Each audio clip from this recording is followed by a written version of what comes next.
अस्सलाम वालेकुम students, myself Mohammad we doing doctor of pharmacy. तो स्टूडेंट्स हमने स्टार्ट किया हुआ था बायोलॉजी क्लास 10 का chapter number 15 that is inheritance. तो इनहेरिटेंस का इंट्रोडक्टरी लेक्चर हम ले चुके हैं। आज हम स्टार्ट करेंगे सेंट्रल डोगमा से, यानी कि central dogma of DNA. DNA कैसे वर्क करता है इसके बारे में आज हम स्टडी करेंगे। तो स्टूडेंट्स डीएनए की वर्किंग कैसे होती है, इसके अंदर ट्रांसक्रिप्शन, ट्रांसलेशन और प्रोटीन सिंथेसिस किस तरह परफॉर्म होती है, किस तरह हमारे डीएनए के जो जितनी भी डीएनए की जो डिटेल होती है या फिर जो आपके जीन्स हैं, आपके क्रोमोसोम्स हैं, वो किस तरह वर्क करते हैं, किस तरह वो रेप्लिकेट करते हैं, किस तरह इनहेरिटेंस होती है, इस सारी जो स्ट्रेटजी है उसके बारे में आज हम डिस्कस करेंगे। तो स्टूडेंट्स हम कहते हैं कि जो एक सेल है उसका, ये एक सेल है, उसके सेल का जो न्यूक्लियस होता है ये न्यूक्लियस है, यानी उस न्यूक्लियस के अंदर हमारा क्रोमैटिन मटेरियल जो है, जो हमारा डीएनए है वो इसके अंदर प्रेजेंट होता है। अब डीएनए क्या है इसके बारे में आज हमने स्टडी करें। डीएनए की अगर हम एब्रीवेशन करें तो डीएनए को हम कहते हैं डीएनए इज डीऑक्सीराइबोन्यूक्लिक एसिड।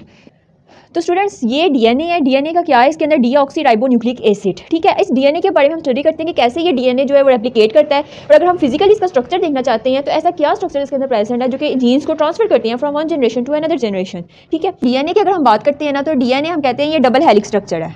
ये इस तरह ये डीएनए का स्ट्रक्चर है, ये इस तरह डबल हेलिक्स है। इसके अंदर जो है वो न्यूक्लियोटाइड्स प्रेजेंट होती हैं। जो स्ट्रैंड्स आपको नजर आ रही हैं इसे हम कहते हैं न्यूक्लियोटाइड्स।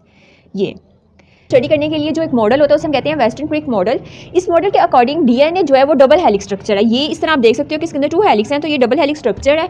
डबल हेलिक्स हम कहते हैं डीएनए जो है वो डबल हेलिक्स स्ट्रक्चर है, इसके अंदर पॉलीन्यूक्लियर स्ट्रैंड्स होते हैं। अब डीएनए के अंदर अगर हम इसको डबल हेलिक्स को इस तरह खोल के देखें तो ये आपको इस तरह नजर आएगा।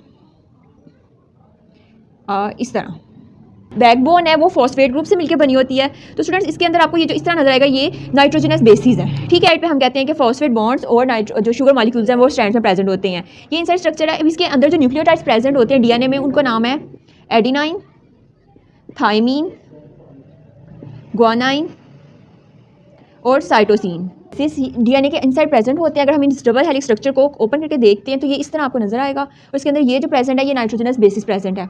अब इसमें जो एडिनाइन है ये एडिनाइन और ये थाइमीन ये आपस में पेयरिंग करते हैं और उनके दरमियान में जो बॉन्डिंग होती है उसे कहते हैं हाइड्रोजन बॉन्ड्स। और एडिनाइन में और थाइमीन जो है 2 हाइड्रोजन बॉन्ड से आपस में जुड़े होते हैं। इसी तरह जो ग्वानिन और साइटोसिन है इनके दरमियान में पेयरिंग होती है और ये 3 हाइड्रोजन बॉन्ड्स जो है इनके दरमियान प्रेजेंट होते हैं। इस तरह जो ये स्ट्रक्चर अंदर से इनसाइड अगर हम डीएनए की बात करें तो वो इस तरह जो है वो हमारी पेयरिंग हुई होती है नाइट्रोजनस बेसिस की। और जो फॉस्फेट ग्रुप्स और राइबोज शुगर वो आउटसाइड प्रेजेंट होते हैं, वो बैकबोन बनाते हैं किसी भी डीएनए के मॉलिक्यूल्स का स्ट्रक्चर का, ठीक है। अब ये एडिनाइन, थाइमीन, ग्वानिन और साइटोसिन ये वाली जो बेसिस हैं ये डीएनए के अंदर प्रेजेंट होती हैं। और इसके अंदर एडिनाइन और थाइमीन जो है ये 2 हाइड्रोजन बॉन्ड्स बनाती है। ग्वानिन और साइटोसिन आपस में जिस तरह जुड़े होते हैं वो 3 हाइड्रोजन बॉन्ड्स बनाते हैं। और इस तरह इनके अंदर की इंटीरियर जो बॉन्डिंग होती है वैसे होती है। और ये बताते खुद क्या है कि ये 2 पॉलीन्यूक्लियोटाइड स्ट्रैंड्स हैं। तो जो डीएनए का स्ट्रक्चर है इसको अगर हम ऐसे ओपन करते हैं इसके हेलिक्स को तो ये इस तरह ओपन हो जाएगा और इस तरह इसके अंदर जो है वो नाइट्रोजनस बेस जो है वो प्रेजेंट है, ठीक है। ये इस तरह स्ट्रक्चर जो है वो अगर डीएनए की रेप्लिकेशन के अगर हम बात करते हैं कि जनरली अगर डीएनए की रेप्लिकेशन की बात की जाए कि कैसे होती है तो ये डबल हेलिक्स स्ट्रक्चर है। इस डबल हेलिक्स स्ट्रक्चर को हमने अनवाउंड किया, इसको हमने ओपन किया। ओपन करने के बाद इस तरह हमें पेरेंट डीएनए जो है वो नजर आ गया, ठीक है। ये हमारा है पेरेंट डीएनए। अब इस पेरेंट डीएनए की फर्दर अगर हम कहेंगे इसे टेम्पलेट डीएनए और इस तरह रेप्लिकेशन कैसे होनी है तो क्या होगा कि ये जो 2 स्ट्रैंड्स इसके ओपन हो गए हैं ये दरमियान से ये ऐसे जो पेरेंट डीएनए वो सेपरेट हो जाएंगे। इस तरह आप देख सकते हो कि ये 1 2 3 4 इस तरह आपको ये एक टेम्पलेट नजर आया, ठीक है। इसको हम कहते हैं, इसमें से जो हमने ये वाला पोर्शन अभी लिया सिर्फ ये वाला पोर्शन आपको इस तरह नजर आएगा तो ये हम इसे कहते हैं टेम्पलेट डीएनए। अब क्या होगा कि फॉर एग्जांपल अगर ये वाली जो इस वक्त नाइट्रोजनस बेस प्रेजेंट है इसमें थाइमीन है, इधर एडिनोसिन है, इधर ग्वानोसिन है और इधर साइटोसिन है, ठीक है। तो अब इसकी न्यूक्लियोटाइड्स जो है इन्होंने ऐड होना है इस जगह पे, ठीक है। और इन्होंने अपनी बेसिस के साथ न्यूक्लियोटाइड के अंदर, अब अच्छा एक चीज़ मैं आपको बता दूँ न्यूक्लियोटाइड क्या होता है। वर्ड एक न्यूक्लियोटाइड वर्ड आ रहा है तो इसको हम देख लेते हैं। Nucleotide phosphate group, ribose sugar plus nitrogenous base, इस 3 का जो होता है ग्रुप इसको हम कहते हैं न्यूक्लियोटाइड, ठीक है। न्यूक्लियोटाइड के अंदर फॉस्फेट ग्रुप भी आ जाता है, राइबोज शुगर भी आती है और नाइट्रोजनस बेस भी आती है। अगर हम इसको ड्रॉ करके देखें तो ये for example 5 carbon ribose sugar present है, ठीक है। अब इसमें क्या होगा कि इसके एक साइड पे फॉस्फेट बॉन्ड जो है वो अटैच्ड हो जाएंगे, ये ऐसे फॉस्फेट बॉन्ड जो हैं वो अटैच्ड होते हैं और दूसरी साइड पे जो हैं वो नाइट्रोजनस बेसिस जो हैं वो अटैच्ड हो जाती हैं, ठीक है। इस तरह जो दरमियान में प्रेजेंट होगी वो 5 कार्बन 1 2 3 4 5 इस तरह ये 5 कार्बन हैं और इसमें ये से हम कहते हैं 5 कार्बन राइबोज शुगर, साथ इसके नाइट्रोजनस बेस है और ये फॉस्फेट ग्रुप से अटैच है। इस कंप्लीट के ग्रुप को हम कहते हैं न्यूक्लियोटाइड, ठीक है। अब मैंने वर्ड यूज़ किया था न्यूक्लियोटाइड इसलिए मैंने सोचा आपको इसका बता भी दूँ क्या होता है ये। इन न्यू नाइट्रोजनस बेसिस के साथ न्यू नाइट्रोजनस बेसिस आके अटैच होंगी विद देयर रिस्पेक्टिव न्यूक्लियोटाइड्स और इस तरह हमारा टेम्पलेट डीएनए से फर्दर जो डीएनए की रेप्लिकेशन होगी। अब थाइमीन के साथ मैंने आपको बताया था एडिनाइन और थाइमीन आपस में पेयर करते हैं, तो थाइमीन जो है वो 2 हाइड्रोजन बॉन्ड्स बनाएगा और इसके साथ एडिनाइन वाली जो है वो आके अटैच हो जाएगी। ठीक है, इस तरह जो एडिनाइन है इसके साथ थाइमीन का पेयर बनेगा।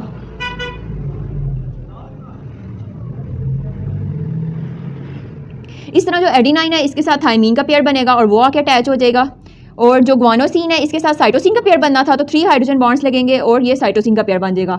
और जो साइटोसिन है इसके साथ ग्वानोसिन का पेयर ऑब्वियसली, और ये 3 हाइड्रोजन बॉन्ड्स लगेंगे और ये आपस में बनेगा। इस तरह जो है डीएनए रेप्लिकेट हो गया। अभी हमने एक स्ट्रैंड की बात की है, इसी तरह जो दूसरा स्ट्रैंड है वो भी इसी तरह ही इधर, ये अगर हम इस स्ट्रैंड की अगर हम बात करते हैं आप, तो ये मैं अगर इधर ले जाऊँ तो इस तरह समझे ये वाला स्ट्रैंड प्रेजेंट है, इधर इसके क्या प्रेजेंट था, एडिनाइन हो गया। तो अब इस तरह इसके जो पेयरिंग होगी और इसके साथ भी क्या थाइमीन अटैच्ड होगा 2 हाइड्रोजन बॉन्ड से, इसके साथ एडिनाइन अटैच्ड होगा 2 हाइड्रोजन बॉन्ड्स, इसके साथ ग्वानोसिन अटैच्ड होगा 3 हाइड्रोजन बॉन्ड्स और ये ग्वानोसिन के साथ साइटोसिन अटैच्ड होगा 3 हाइड्रोजन बॉन्ड्स। इस तरह एक डीएनए से फर्दर 2 जो रेप्लिकेशन पेरेंट वो फर्दर डॉटर डीएनए बन गए हैं। रेप्लिकेटेड डीएनए हम कह सकते हैं, आसान वर्ड्स में हम कहते हैं रेप्लिकेटेड डीएनए। तो रेप्लिकेटेड डीएनए जो है वो बन गए हैं, एक ये वाला और एक ये वाला। अब ये टेम्पलेट डीएनए नहीं रहा, अब ये 2 कॉपीज़ बन गई हैं डीएनए की। ठीक है, इस तरह होती है डीएनए की रेप्लिकेशन। अब ये डीएनए की रेप्लिकेशन का तरीका तो मैंने आपको बता दिया है, लेकिन अगर हम इसके फर्दर इंटीरियर की तरफ मूव करें, फर्दर डेप्थ में जाएं कि न्यूक्लियस के अंदर डीएनए बन रहा है और जो डी प्रोटीन्स आगे सिंथेसाइज्ड हो रही हैं वो बॉडी के अंदर कैसे पहुंच रही हैं, तो उसकी बात हम कहते हैं कि ये प्रोसेस होता है बाय ट्रांसक्रिप्शन एंड ट्रांसलेशन। ठीक है, ओके स्टूडेंट्स, अगर हम बात करते हैं इसमें सेंट्रल डोग्मा में ट्रांसक्रिप्शन की कि डीएनए से आरएनए कैसे बनता है, तो उस स्टेप को अगर हम जनरल ओवरव्यू लेते हैं आपके लेवल के अकॉर्डिंग, क्लास 10 की बायोलॉजी के अकॉर्डिंग अगर हम जनरल ओवरव्यू लेते हैं ट्रांसक्रिप्शन के प्रोसेस का, तो मैं थोड़ा सा डेप्थ में जा रही हूँ। ट्रांसक्रिप्शन क्या होता है कि ट्रांसक्रिप्शन में हम कहते हैं कि डीएनए से आरएनए बनता है। अब डीएनए कहाँ प्रेजेंट था, न्यूक्लियस में, तो न्यूक्लियस के अंदर ही ये प्रोसेस होगा ट्रांसक्रिप्शन का जिसमें डीएनए से बनेगा आरएनए। अब डीएनए जो होता है हमें पता है कि डीएनए डबल स्ट्रैंडेड स्ट्रक्चर है, मतलब ये डबल स्ट्रैंड्स हैं, इसके 2 स्ट्रैंड्स, 2 न्यूक्लियोटाइड स्ट्रैंड्स होते हैं, लेकिन जो आरएनए होता है वो सिंगल स्ट्रैंडेड होता है। तो डीएनए तो डबल स्ट्रैंडेड है, तो आरएनए हम कहते हैं कि कैसे इस डबल स्ट्रैंड से सिंगल स्ट्रैंड कैसे बनता है। तो हमने जब डीएनए के स्ट्रैंड लेने हैं ना कॉपी करने के लिए, तो उन दोनों स्ट्रैंड्स में से कोई एक स्ट्रैंड हमारे पास आएगा और आरएनए उस एक स्ट्रैंड की कॉपी करेगा अब एमआरएनए की फॉर्म में, और फिर हमारा प्रोसेस होगा। हम कह रहे हैं कि एमआरएनए जो बनता है, डीएनए से आरएनए बनता है in the form of mRNA, यानी कि एमआरएनए का वर्ड जो लिखा हुआ है इसका मतलब है मैसेंजर आरएनए, यानी कि ये आपका मैसेज लेके जाता है, डीएनए का मैसेज लेकर जाता है। असल में आरएनए जो है ना वो 3 तरह के होते हैं, एमआरएनए, टीआरएनए और rRNA. MRNA for stands for messenger RNA, और जो टीआरएनए होता है इसे हम कहते हैं ट्रांसफर आरएनए, और एक होता है आरआरएनए, ये होता है राइबोसोमल आरएनए।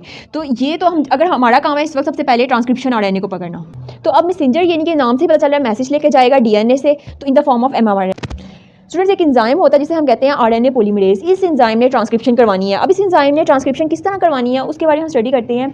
ये आरएनए पॉलीमरेज फॉर एग्जांपल ये इस तरह का है, जस्ट अज्यूम कि ये सिंबल है आरएनए पॉलीमरेज का। ठीक है, इस आरएनए पॉलीमरेज ने आपके डीएनए के स्ट्रैंड पे आना है। इसने फॉर एग्जांपल ये आपके डीएनए के स्ट्रैंड पे इस जगह पे आ जाता है, इसने इस जगह पे आया। ठीक है, इसने हमें सबसे पहले ट्रांसक्रिप्शन का प्रोसेस ऐसे ही नहीं स्टार्ट हो जाना, इसने पहले फाइंड करना है प्रोमोटर रीजन को, डीएनए के ऊपर प्रोमोटर रीजन को इसने फाइंड करना है, और उसके साथ साथ इसने प्रोमोटर रीजन को फाइंड करने के बाद इसने जो डबल हेलिक्स स्ट्रक्चर था इसमें से एक स्ट्रक्चर को अनवाउंड करना है, तो दूसरा भी अपने आप अनवाउंड हो जाता है। तो एक समझे टेम्पलेट जो डबल हेलिक्स थी, डबल है ना, तो मैं इसमें से फॉर योर कन्वीनियंस में ये शो नहीं कर रही, लेकिन ये इधर भी एक शो हो सकती है बिल्कुल इसी तरह। लेकिन अभी इन 2 स्ट्रैंड्स में से एक स्ट्रैंड जो है वो हमने ओपन कर लिया, उसकी हमने फॉर एग्जांपल कॉपी करनी है। ठीक है, इस आरएनए पॉलीमरेज ने मूव करना है, प्रोमोटर रीजन को फाइंड करना है, ये था प्रोमोटर रीजन। ठीक है, जब इसने प्रोमोटर रीजन को फाइंड कर लिया आपके डीएनए के ऊपर, देन आपका ट्रांसक्रिप्शन का प्रोसेस स्टार्ट होगा। और ये प्रोसेस कैसे स्टार्ट होता है, 3 स्टेप्स में। फर्स्ट स्टेप है इनिशिएशन। इनिशिएशन में क्या होता है कि आरएनए पॉलीमरेज एंजाइम जब प्रोमोटर रीजन को फाइंड कर लेता है तो वो कम्प्लीमेंट्री डीएनए स्ट्रैंड्स यानी कि न्यूक्लियोटाइड्स जो हैं वो बनाने लग पड़ता है। फॉर एग्जांपल इधर थे एडिनाइन, तो इसका अपोजिट थाइमीन बनता है वैसे तो डीएनए में, लेकिन जो होते हैं आरएनए उनके अंदर थाइमीन नहीं होता, उनके अंदर यूरेसिल होता है। ठीक है, ये डिफरेंस है डीएनए के न्यूक्लियोटाइड्स में और आरएनए के न्यूक्लियोटाइड्स में, कि डीएनए के न्यूक्लियोटाइड्स जो होते हैं उनके अंदर थाइमीन होता है और जो आरएनए के न्यूक्लियोटाइड्स होते हैं उनके अंदर यूरेसिल होता है। ठीक है, अब क्या होगा, कम्प्लीमेंट्री डीएनए स्ट्रैंड्स जो है वो बनने लग पड़ जाएंगे। ठीक है, ये आपका जो डीएनए स्ट्रैंड जो है वो फॉर एग्जांपल मैं ऐसे ही शो कर देती हूँ कि ये ऐसे स्टार्ट हो गया। ठीक है, बनने लग पड़ा इसका अपोजिट स्ट्रैंड्स। इस तरह ये स्ट्रैंड्स एमआरएनए जो है वो बनाता जाएगा। सेकंड स्टेप है इलोंगेशन। इलोंगेशन में क्या होना है कि चेन जो है उसने 5 से 3 डायरेक्शन में इलोंगेट करना, इलोंगेशन का प्रोसेस होना है, और कम्प्लीमेंट्री स्ट्रैंड्स जो है वो इस तरह बनने लग पड़ने हैं, ये इलोंगेशन के प्रोसेस में इस तरह। ठीक है, अब जब इलोंगेशन के प्रोसेस में कम्प्लीमेंट्री स्ट्रैंड्स बनने लग पड़ेंगे, डीएनए आरएनए ये बन रहा है हमारा एमआरएनए, ये एमआरएनए जब इधर तक आएगा तो आगे से पता चलेगा टर्मिनेशन पोर्शन आ गया है, यानी कि डीएनए के ऊपर अब टर्मिनेशन पोर्शन आ गया तो यहाँ उसने स्टॉप हो जाना है। ये जो सिंथेसाइज हुआ है इसे हम ये जो स्ट्रैंड सिंथेसाइज हुई है इनके ऊपर होते हैं कोडॉन्स। ठीक है। इन कोडॉन्स ने एक स्पेसिफिक कोडॉन्स होते हैं हर डीएनए के ऊपर, जिन्हें हम कहते हैं, हम कोडॉन्स भी उन्हें कह सकते हैं। ये हम थोड़ा सा स्टडी करते हैं ट्रांसलेशन के प्रोसेस में।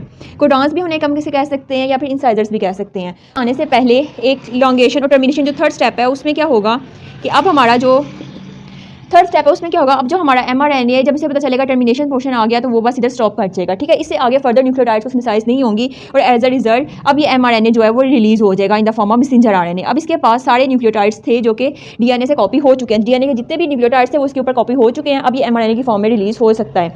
इस mRNA ने न्यूक्लियस से निकल के इसने साइटोप्लाज्म में जाना है और फर्दर जो है वो ट्रांसलेशन का प्रोसेस करना है, जिसे हम कहते हैं कि प्रोटीन सिंथेसिस का प्रोसेस भी होता है। अब टर्मिनेशन में क्या होता है कि अब ये जो mRNA होता है इसे अब आगे फर्दर साइटोप्लाज्म में मूव करना पड़ता है। ठीक है, जो कि प्रोकैरियोटिक्स होते हैं ना उनके केस में तो इसको लॉन्ग डिस्टेंस मूव करना पड़ता है। तो इसके लिए इसके ऊपर स्टार्टिंग में जो 5 जो टाइम 5 वाला एंड होता है वहाँ एक कैप बन जाती है जिसे हम कहते हैं ना, इसकी मिथाइल गुआनाइन की कैप बन जाती है। ठीक है, ये इधर इस पोर्शन पे, और ये जो बाकी पोर्शन होता है वो टेल होती है। तो ये भी एंजाइम होते हैं वो सिंथेसाइज करते हैं, इस तरह इसकी प्रोटेक्शन हो जाती है और ये मूव कर लेता है आराम से। ठीक है, ये मैंने वैसे ही आपको सिर्फ समझाने के लिए ड्रा किया। ठीक है, ये अब mRNA जो है वो हमारा बन गया है। अब इसने आगे से फर्दर साइटोप्लाज्म में मूव कर जाना है। ठीक है, ये पोर्शन था ट्रांसक्रिप्शन का।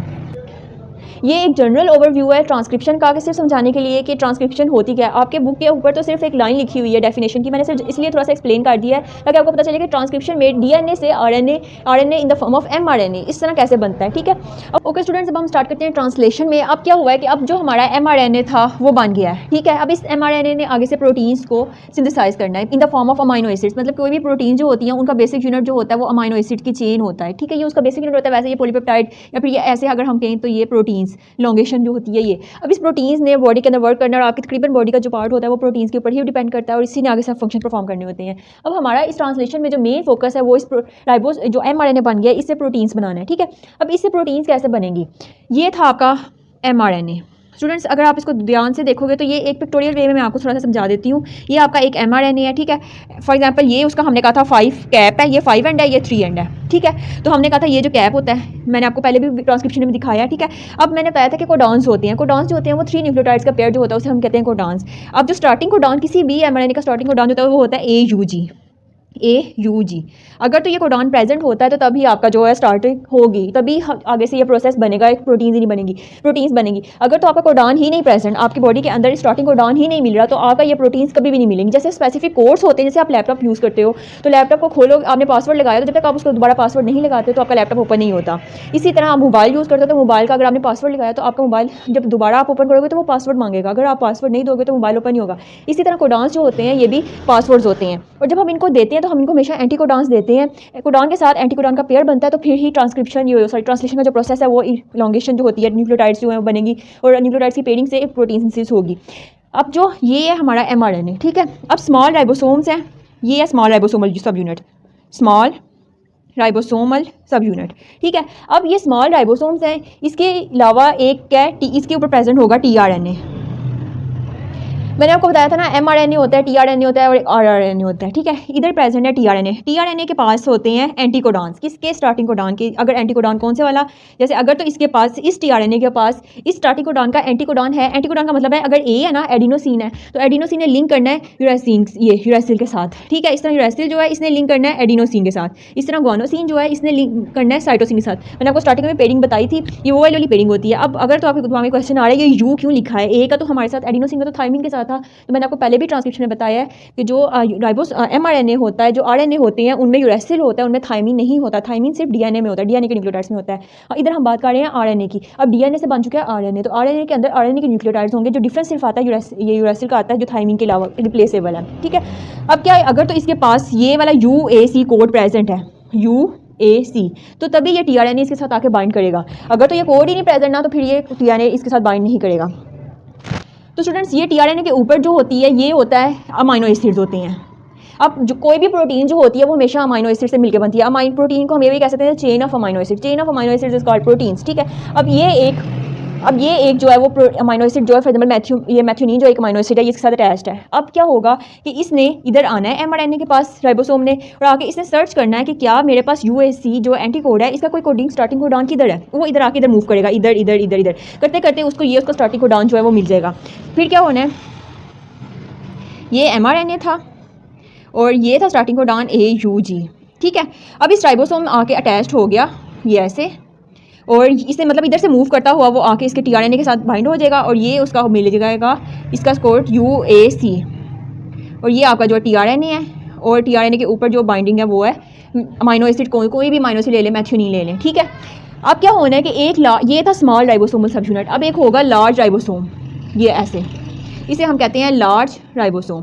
इस लार्ज राइबोसोम ने भी इसके ऊपर आके बाइंड कर जाना है, इस इनिशिएशन कम्प्लेक्स के ऊपर बाइंड करना है। इस टाइप को हम फर्स्ट जो है इसे हम कहते हैं इनिशिएशन, फर्स्ट स्टेप। जैसे ट्रांसक्रिप्शन के अंदर स्टेप्स थे, इस तरह इसका भी पहला स्टेप जो होगा उसे हम कहेंगे इनिशिएशन, ठीक है। अब इस लार्ज राइबोसोम ने इसके साथ जब बाइंड करना है तो ये ऐसे बाइंड हो जाएगा। कि जो ये वाली साइड थी जिधर टीआरएनए बाइंडेड हुआ है, इसको इस साइड को हम क्या नाम देते हैं, P साइड का। और जो ये वाली साइड होती है इसे हम कहते हैं A साइड, और जो ये वाली साइड होती है इसे कहते हैं एग्जिट साइड, E साइड। होना है कि अब ये थी P साइड, ये अमाइनो साइड A साइड, और ये है एग्जिट साइड। अब जब आपका इधर आपकी चेन प्रोसेस, इसको हम कहते हैं P साइड या फिर हम कहते हैं पॉलीपेप्टाइड साइड भी कह सकते हैं। यानी कि पॉलीपेप्टाइड्स क्या है, अमाइनो एसिड की चेन को कहेंगे, प्रोटीन्स की चेन जो बनेंगी या प्रोटीन के कॉम्प्लेक्सेस को हम कहते हैं पॉलीपेप्टाइड्स, यानी कि पॉलीपेप्टाइड से मिलकर ही प्रोटीन्स बनती हैं। अमाइनो एसिड से मिलेंगे, जैसे ये अमाइनो एसिड की चेन मिलेगी ना, तो ये बन गई पॉलीपेप्टाइड। जब फर्दर इलॉन्गेट होती जाएगी तो पॉलीपेप्टाइड बनेगी, और पॉलीपेप्टाइड की चेन को हम कहते हैं प्रोटीन्स, ठीक है, कॉम्प्लेक्स प्रोसेस को कहते हैं। अब क्या होगा कि ये टीआरएनए था हमारा, इसको मैं थोड़ा सा छोटा करके दिखा देती हूँ, इतना बड़ा हो गया, ये टीआरएनए, ठीक है। अब इस टीआरएनए के ऊपर अटैच्ड है अमाइनो एसिड, ये जो है वो P साइड पे है। अब एक नया टीआरएनए आएगा, टीआरएनए, उसके ऊपर एक और अमाइनो एसिड की चेन फॉर एग्जांपल A वाली अटैच्ड है, उसने अब इधर आना है, उसने इस A साइड अमाइनो साइड पे आके बाइंड कर जाना है, किसके साथ, ये इधर भी कोडांस वो साइड पे जुड़ेगा और आके बाइंड कर जाएगा ऐसे। और यहाँ जो अटैच्ड होगा इस, जैसे A अगर अटैच्ड है, ठीक है, ये इस तरह होगा। ये दो अमाइनो एसिड इस वक्त जो हैं वो अटैच्ड हो चुके हैं।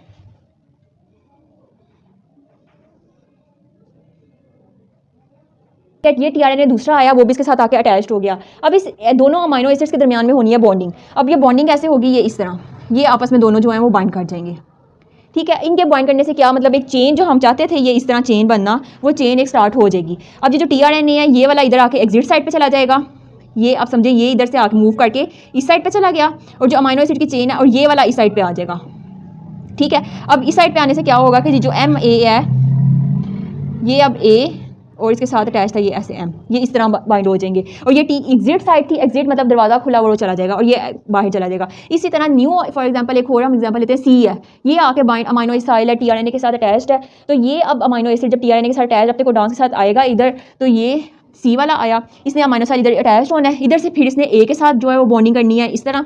अब इस A के साथ बॉन्डिंग करने से क्या होगा कि जिस तरह ये एग्जिट हुआ था, इस तरह ये वाला जाएगा, इधर एग्जिट हो जाएगा, बाहर चला जाएगा, और ये वाला जो है वो अंदर आ जाएगा। और अब क्या होगा हमारा प्रोसीजर, अब इस तरह ये हमारा ये इधर आ जाएगा और इस तरह बढ़, ये अब आप देख सकते हो जैसे MAC एक चेन बन गई है। ये इस प्रोसेस को हम कहते हैं इलॉन्गेशन का प्रोसेस, ठीक है। अब जो थर्ड स्टेप होगा वो होगा टर्मिनेशन। अब एक टर्मिनेटेड कोडॉन आता है, फॉर एग्जांपल UAA कोडॉन ऐसा होता है जो कि प्रोटीन सिंथेसिस को स्टॉप करता है, टर्मिनेट करता है। उसने जब अमाइनो एसिड फॉर एग्जांपल लेके आने हैं तो हम कहते हैं S जो है फॉर एग्जांपल ये स्टॉप कोडॉन है। अब ये स्टॉप अमाइनो एसिड, अब ये जो है ये इधर आया, इसने भी वैसे ही बाइंड करना है, बिल्कुल सेम प्रोसीजर है, और ये चेन इस तरह चलती रहती है। इसने इसके साथ बाइंड किया, नीचे इसके कोडॉन्स थे UAA, इन UAA कोडॉन्स जो हैं इन्होंने बाइंड करना है mRNA के साथ, और जो प्रोटीन सिंथेसिस का प्रोसेस स्टॉप हो जाना है। और अब ये हमारी जो चेन है, थर्ड स्टेप टर्मिनेशन। टर्मिनेशन में क्या होना है, इस चेन ने रिलीज़ हो जाना है। और अब आप ये देख सकते हो ये जो चेन रिलीज़ हुई है इसमें क्या था, M, ये ऐसे, ये ऐसे, ये इस तरह प्रोटीन सिंथेसिस की चेन रिलीज हुई है। अब इस प्रोटीन्स ने आगे से अपने जो आपकी बॉडी के फंक्शंस होंगे परफॉर्म करेंगे। इस तरह आपके डीएनए से मैसेज लेके जाता है मैसेंजर एमआरएनए जो है वो चला जाता है, प्रोटीन सिंथेसिस बनाता है अपनी जो बिल्कुल डिटो कॉपी जो होगी वो प्रोटीन्स की वो बन जाएगी। और ये बॉडी प्रोटीन सिंथेसिस जब हो गई है तो इसने आपकी बॉडी के अंदर आपके रिस्पेक्टिव फंक्शंस जो हैं वो परफॉर्म करने, और जो दो जीन्स आपके होंगे वो वाला फंक्शन जो है ये परफॉर्म कर देगा। ठीक है, ये था सारा प्रोसीजर कि डीएनए की वर्किंग कैसे होती है, डीएनए के अंदर ऐसी कौन सी चीज़ें हैं जो कि ये परफॉर्म करती हैं, लाइक ट्रांसक्रिप्शन होती है, ट्रांसलेशन होती है। आपकी बुक के ऊपर तो सिर्फ एक लाइन लिखी हुई है, लेकिन मैंने थोड़ा सा डिफाइन कर दिया है आपको समझाने के लिए कि अच्छी समझ आ जाएगी ट्रांसक्रिप्शन कैसे होती है, ट्रांसलेशन कैसे होती है और डीएनए किस तरह वर्क करता है। तो स्टूडेंट्स, अगर बोर्ड में क्वेश्चन आता है कि right the central dogma of DNA, तो इसका मतलब है आपसे डीएनए की वर्किंग के बारे में पूछा जा रहा है। हायर क्लासेस में भी जाकर आप पढ़ोगे तो आपको यही चीज़ें मिलेंगी, डीएनए की वर्किंग कैसे होती है, तो डीएनए में कौन सा मॉडल, इसका मॉडल जो है उसका आपसे पूछा जा सकता है। इसके अलावा इसके न्यूक्लियोटाइड्स जो हैं वो पूछे जा सकते हैं, डीएनए और आरएनए के दरमियान डिफरेंस क्या होता है ये भी पूछा जा सकता है। तो स्टूडेंट्स, ये थे क्वेश्चन आज के, और ये आज का टॉपिक था हमारा central dogma of DNA. Hope so आपको समझ आ गई होगी। Thank you so much.